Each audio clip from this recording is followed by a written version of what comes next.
नमस्कार दोस्तों, आज के इस वीडियो में अपने बात करेंगे तीसरे लेसन की, बाह्य आक्रमण व आत्मसातीकरण। बाह्य आक्रमण यानी कि विदेशी जो जातियां हैं उनके जो आक्रमण हुए और उन आक्रमणों के बाद में भारत में वो किस प्रकार से रस बस गए, क्योंकि एकता में विभिन्नता में एकता भारत की मुख्य पहचान रही है। तो तीन जातियां हमारे पास, यूनानी, शक और कुषाण। तो तीनों ही जातियों की बात करेंगे इस लेसन के अंदर। 10 नंबर का आपका लेसन है। एक ही वीडियो में तीनों ही जातियों की मैं बात है वो कर दूंगा, उनमें जो भी प्रशासन, कला, साहित्य है तो ध्यान से देखना ये लेसन आपका। तो देखिए, यूनानी भारत आने वाली प्रथम जाति थी। ईसा पूर्व के अंदर यूनानी भारत में सबसे पहले आए। यूनानी जिनको यवन भी कहा जाता है, तो यवन जो है वो भारत में सबसे पहले आए। ठीक है, तो उसमें सबसे पहला जो महान शासक का नाम आता है वो सिकंदर है। मकदूनिया का शासक था, मकदूनिया का शासक था सिकंदर। और सिकंदर 332 ईसा पूर्व, बीसी, अपने बात करके आए था ना, याद रखना है, बीसी ईसा पूर्व, बिफोर क्राइस्ट, ईसा पूर्व में चले गए हैं। 332 ईसा पूर्व में ये मकदूनिया का शासक बनता है। और मकदूनिया का शासक बनने के बाद में ये पूरे विश्व को जीतने की एक महत्वाकांक्षी योजना बनाता है, एक बड़ी योजना बनाता है। उस योजना के तहत ये 327 ईसा पूर्व, क्योंकि समय अब उल्टा चल रहा है, ईसा पूर्व में बात कर रहे हैं अपने, तो 327 ईसा पूर्व में ये भारत की तरफ बढ़ता है। तो इसको अलेक्जेंडर द ग्रेट भी कहते हैं। तो जैसे ये 327 में भारत की भूमि के ऊपर आता है, आते ही सबसे पहले इसका इस क्षेत्र के अंदर, पाकिस्तान में जो वर्तमान में तकसीला है, तकसीला का उस समय शासक था आम्बी। और आम्बी इसके सामने क्या कर देता है, आत्मसमर्पण है वो कर देता है। इसके बाद में सिकंदर जो है वो आगे बढ़ता है और सिकंदर का झेलम नदी के किनारे पोरस नाम के राजा से युद्ध होता है 326 ईस्वी में। 326 ईस्वी में पोरस नाम के राजा से युद्ध होता है। उसमें सिकंदर है जो विजयी रह जाता है, लेकिन वो पोरस की वीरता से बहुत ज़्यादा प्रभावित होता है और वो पोरस को अपना मित्र बना लेता है। और इसके बाद में वो भारत से लौट जाता है।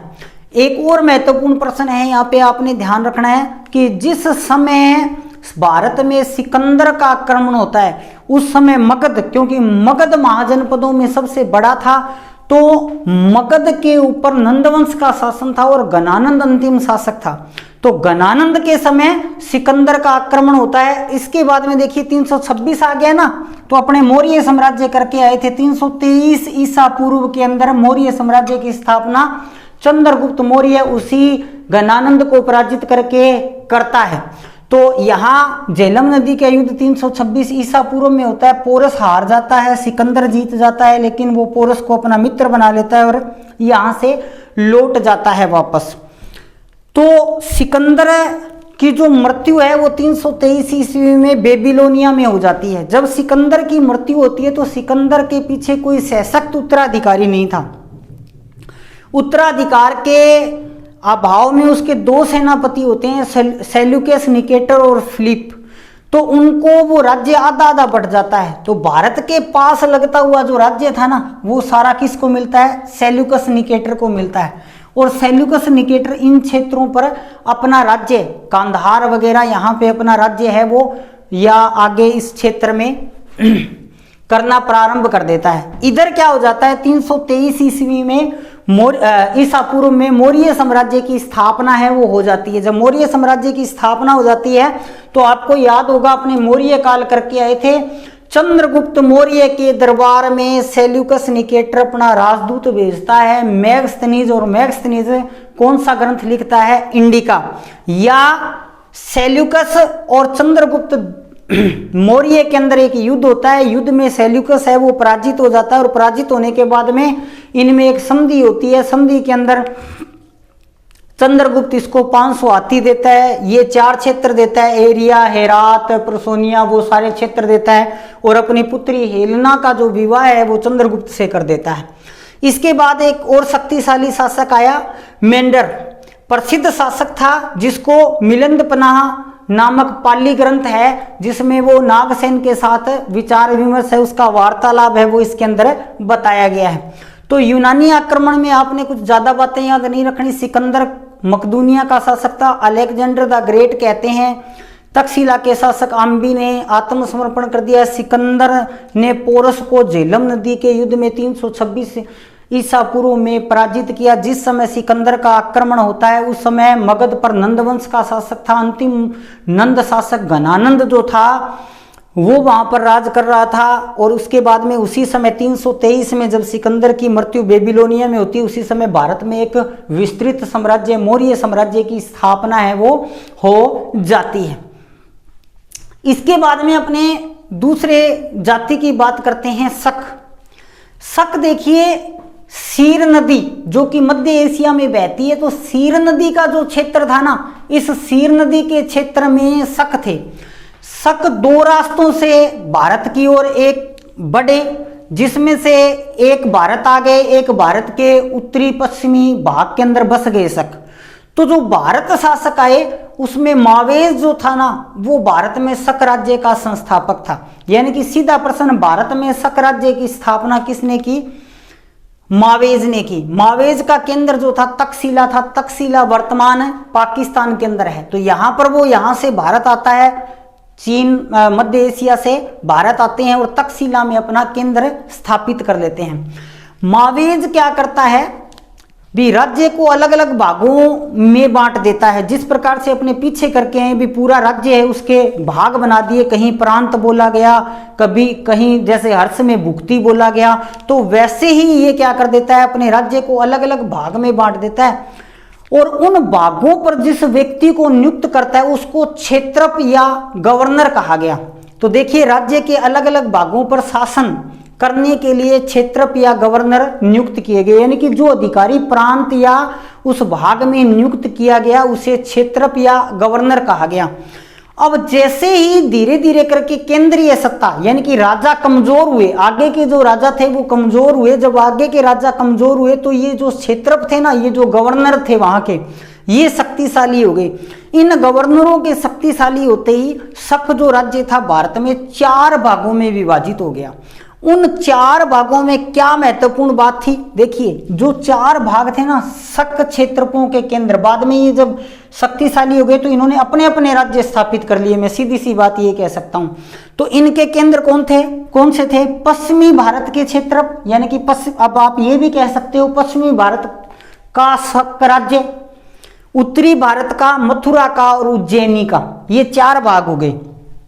पश्चिमी भारत का केंद्र नासिक था, इसीलिए इन्हें नासिक के क्षेत्रप भी कहते हैं। इनमें सबसे महत्वपूर्ण शासक था नेहपाल।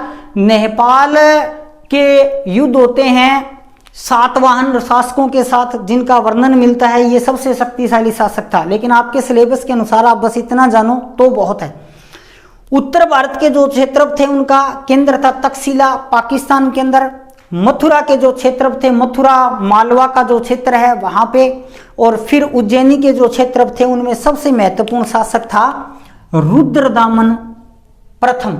और रुद्रदामन प्रथम की मैं बात आपसे मौर्य काल में भी कर चुका हूं और इसकी बात मैं आपसे गुप्त काल में भी कर चुका हूं, क्योंकि मौर्य काल और गुप्त काल दोनों में अपने को जानकारी मिलती है किसकी? सुदर्शन झील के निर्माण की।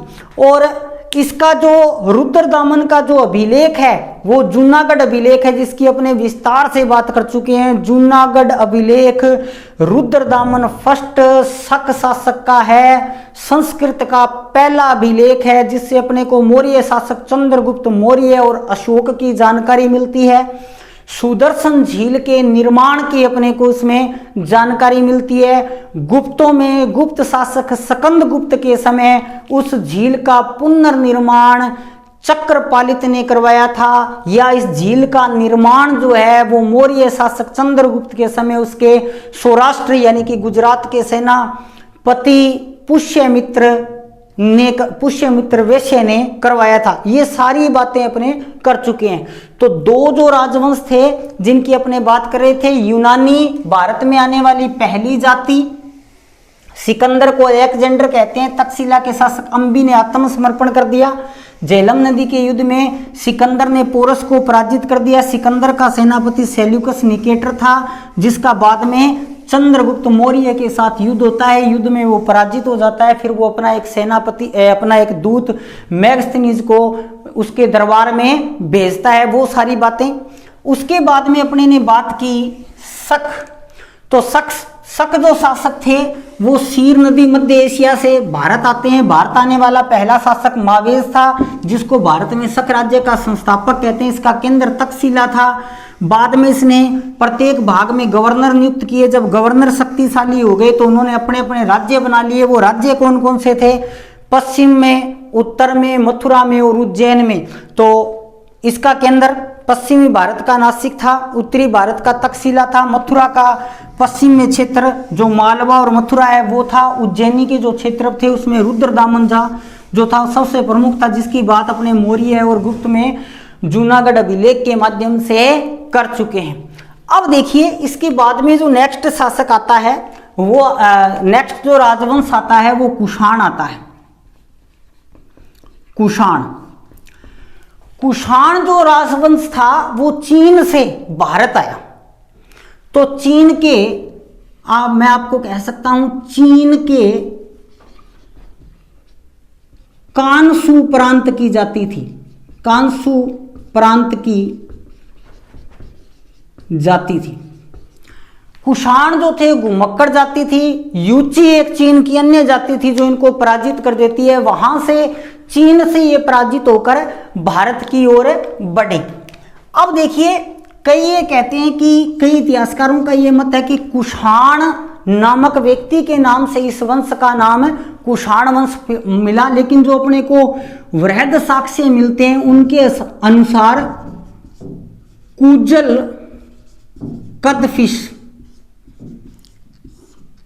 कुजुल कदफिश ये पहला शक्तिशाली शासक था। यानी कि इसने क्या किया? विशाल राज्य की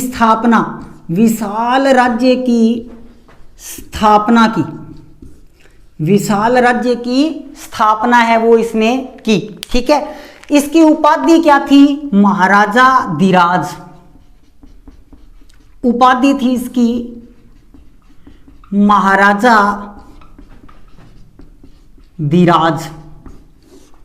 महाराजा धीराज की इसकी उपाधि थी।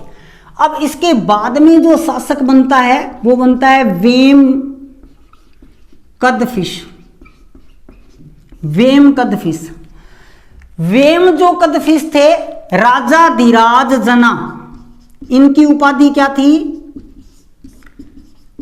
राजा धीराज जना। सबसे इंपॉर्टेंट बात क्या है? सबसे महत्वपूर्ण बात क्या है? सबसे महत्वपूर्ण बात है शुद्ध सोने के सिक्के चलाए। ये बात मैं आपको पहले मौर्य गुप्त काल में भी क्लियर कर चुका हूं। भारत में सबसे पहले शुद्ध सोने के सिक्के कुषाणों ने चलाए। देखिए दो प्रश्न बनते हैं बहुत इंपॉर्टेंट। शुद्ध सोने के सिक्के भारत में सबसे पहले किसने चलाए?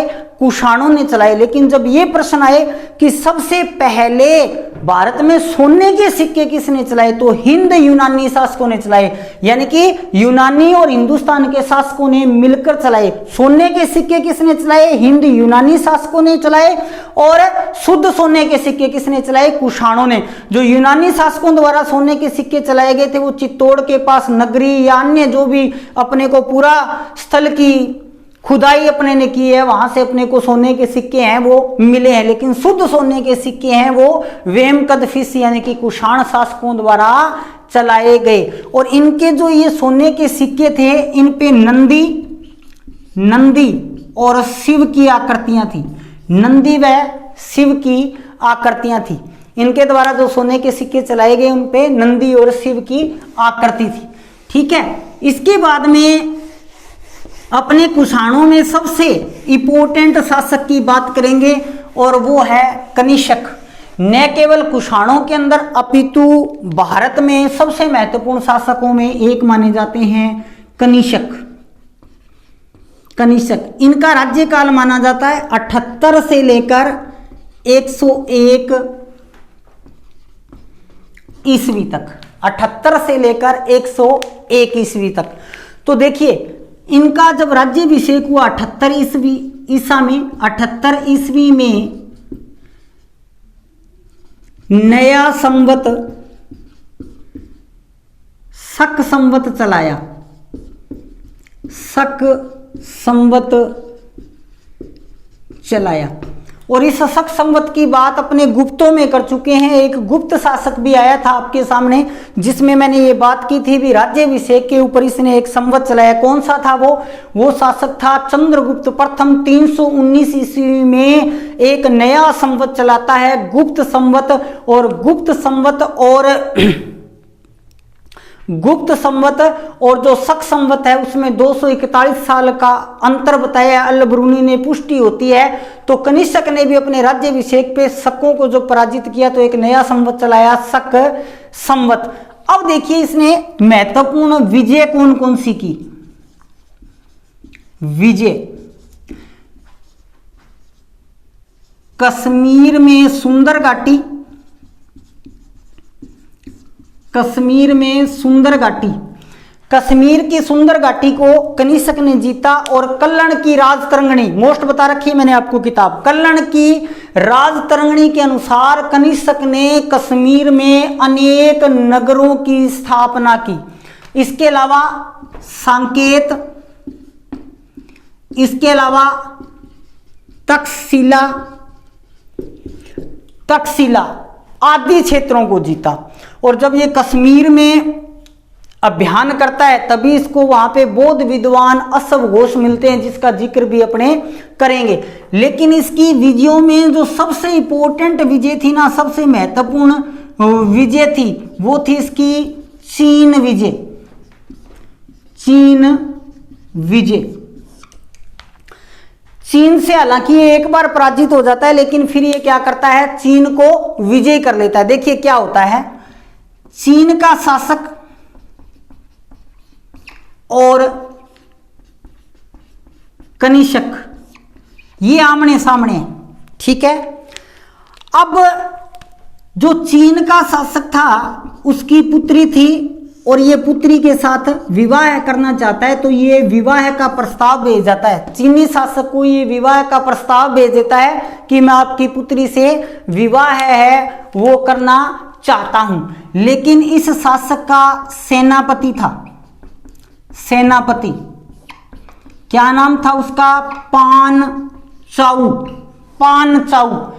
पान चाऊ इस प्रस्ताव को अपमान मानता है भी चीन इतना बड़ा साम्राज्य एक छोटे से राजा ने उसकी राजकुमारी से विवाह करने का प्रस्ताव भेज दिया। तो ये सेना लेकर आता है और कनिष्क को क्या कर देता है, हरा देता है, कनिष्क को पराजित कर देता है। कुछ ही समय के बाद में पान चाऊ जो है उसकी मृत्यु हो जाती है और इसका पुत्र आता है, इसका पुत्र सेनापति बनता है पान यांग। जब ये सेनापति बनता है तो कनिष्क क्या कर देता है, इसको हरा देता है और चीन पर अधिकार है वो कर लेता है, चीन विजय है वो कर लेता है। तो प्रारंभ में कनिष्क में आपने बड़ी बड़ी बातें ये याद रखनी है। कनिष्क ने 78 ईस्वी में एक नया संवत चलाया, तक्षशिला सांकेत कश्मीर को जीता। महत्वपूर्ण इसकी चीन विजय, चीन में ये सेनापति पान यांग को पराजित करता है जबकि पान चाऊ से ये क्या हो जाता है, पराजित हो जाता है। अब देखिए मौर्य शासक अशोक की तरह कनिष्क ने भी बौद्ध धर्म अपनाया, कनिष्क ने बौद्ध धर्म अपनाया, बौद्ध धर्म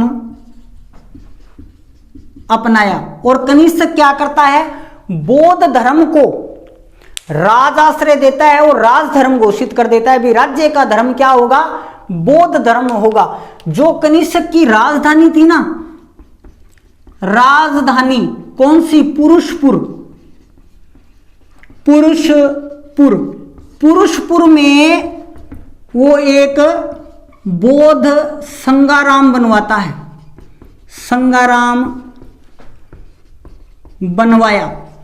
तो कनिष्क का धर्म बौद्ध धर्म को अपनाता है। अपनी राजधानी पुरुषपुर में एक बौद्ध संगाराम का निर्माण करवाया।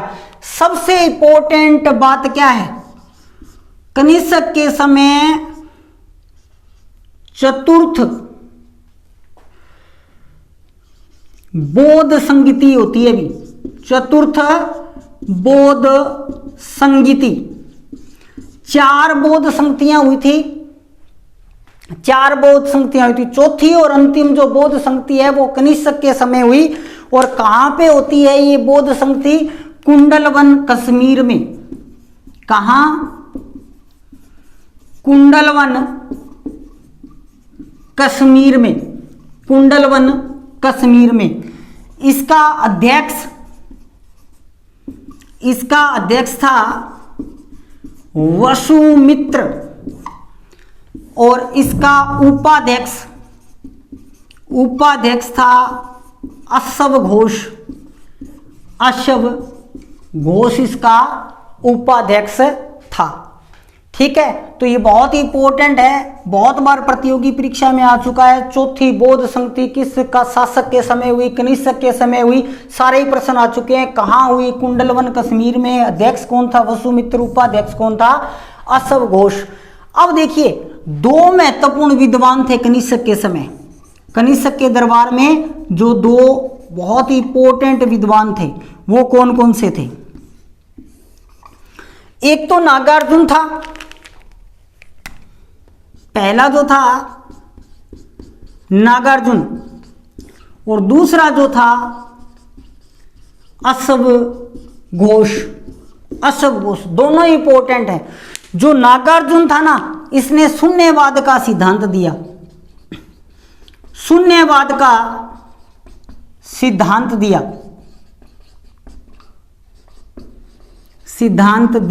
दूसरी महत्वपूर्ण बात, भारत के आइंस्टाइन कहलाते हैं। भारत के आइंस्टाइन कहलाते हैं। बुद्ध घोष बहुत बड़ा बुद्ध विद्वान था और 2-3 महत्वपूर्ण ग्रंथ लिखे। तो पहला तो बुद्ध चरित्र, बहुत ही इंपॉर्टेंट ग्रंथ है। दूसरा ग्रंथ सौंदरानंद। ये दोनों ग्रंथ इतने इंपॉर्टेंट है कि आरएएस और आईएएस में लगभग हर बार प्रश्न पूछे जाते हैं। हर बार इनसे प्रश्न है वो पूछे जाते हैं। तो कनिष्क ने 78 ईस्वी के अंदर शक संवत चलाया। उसके बाद में यदि मैं बात करूं तो उसने कश्मीर को जीता, तक्षशिला को जीता, साकेत को जीता। भारत के अन्य क्षेत्रों पर भी उसने अधिकार किया। महत्वपूर्ण उसका युद्ध जो है वो चीन के साथ होता है। चीन के जो शासक थे उनकी पुत्री यानी कि चीनी राजकुमारी के साथ विवाह का प्रस्ताव रख देते हैं, जिसे सेनापति पान चाऊ अपमान समझते हैं और वो कनिष्क के ऊपर आक्रमण कर देते हैं। कनिष्क पराजित हो जाता है, लेकिन कुछ ही समय के बाद में पान चाऊ की मृत्यु हो जाती है। उसका पुत्र पान यांग जब सेनापति बनता है तो कनिष्क उसको पराजित कर देते हैं। फिर उसके बाद में अपने ने बात की कि उसका बौद्ध धर्म को वो राजधर्म घोषित करते हैं। उनके समय कुंडलवन में चौथी और अंतिम बौद्ध संगति होती है, जिसके अध्यक्ष वसुमित्र थे, उपाध्यक्ष अश्व घोष थे। फिर नागार्जुन इनके दरबारी विद्वान थे। नागार्जुन ने शून्यवाद का सिद्धांत है वो दिया, या इन्हें भारत का आइंस्टाइन कहते हैं। जो अश्व घोष थे, अश्व घोष ने 2 महत्वपूर्ण ग्रंथ लिखे, बुद्ध चरित्र और सौंदरानंद। अब अपने बात करेंगे कि मूर्ति कला की कनिष्क के समय या कुषाण काल में। मूर्ति कला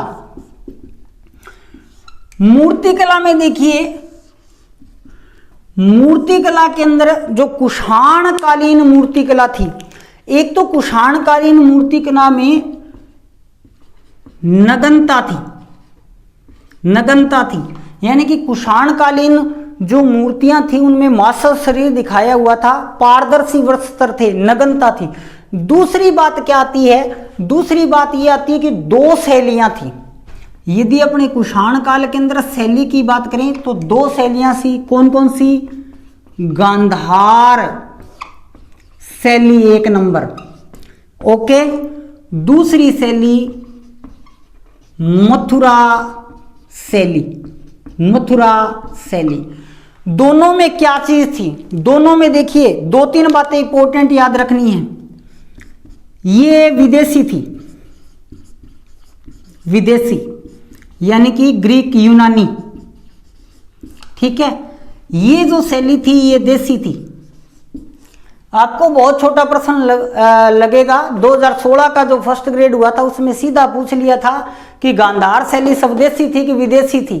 तो पेपर का इतना प्रेशर होता है कि इतनी छोटी बातें याद नहीं रहती, बहुत इंपॉर्टेंट है, ध्यान रखना। ये विदेशी थी और ये देसी थी। इसमें जो महात्मा बुद्ध की मूर्तियां बनी हुई हैं उनके मूंछें दिखाई गई हैं, मूंछें दिखाई गई हैं और ये मूंछ रहित है, मूंछ रहित है यानी कि मूंछें नहीं दिखाई गई। इसके अलावा यदि मैं शैलियों की बात करूं तो इन सभी शैलियों में जो बनी मूर्तियां हैं वो अपने को जो तक्षशिला का म्यूजियम है, पेशावर का जो म्यूजियम है, वहां से अपने को एक खंडित जिसके सिर नहीं है ऐसी कनिष्क की खुद की मूर्ति मिलती है, या महात्मा बुद्ध की अपने को अनेक मूर्तियां हैं वो मिलती हैं। तो बौद्ध धर्म के प्रति इनका विशेष लगाव था। तो देखिएगा यूनानी, शक और उसके बाद में कुषाण। तो आपने जो मैंने बीच बीच में छोटे प्रश्न बताए वो तो बताए, उसके अलावा आपने इस तीसरे लेसन के अंदर कुषाण वंश में और विशेषता आपने कनिष्क को बहुत ही ध्यान से पढ़ना है, बहुत ही ध्यान से है वो पढ़ना है। तो ये लेसन एक ही वीडियो बनेगा इसका। जय हिंद, जय भारत।